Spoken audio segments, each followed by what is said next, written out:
সাত সকালে শামশেরগঞ্জে পথ দুর্ঘটনা। একটি মালবাহী অটোকে ধাক্কা মারল 16 চাকা লরি। ঘটনায় গুরুতর জখম হয়েছেন দুজন।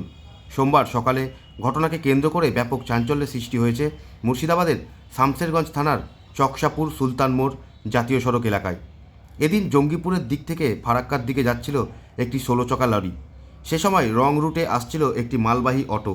তখনই কার্যত অটোটিকে ধাক্কা মারে লরিটি। দুর্ঘটনায় দুমড়ে মুচড়ে যায় অটোটি। জখম দুজন। খবর পেয়ে ঘটনাস্থলে পৌঁছায় শামশেরগঞ্জের ট্রাফিক গার্ডের পুলিশ। জখমদের উদ্ধার করে স্থানীয় হাসপাতালে পাঠানো হয়। দুর্ঘটনা ঘিরে রাস্তায় যানজটের সৃষ্টি হয়। বল কি হয়েছে প্রথমে?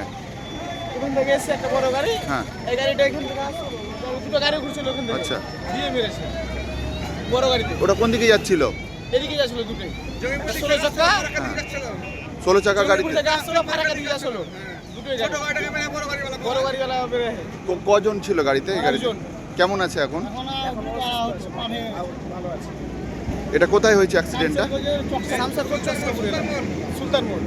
সুলতান মোড়। এটা আপনার নাম? জয়দীপ সিং।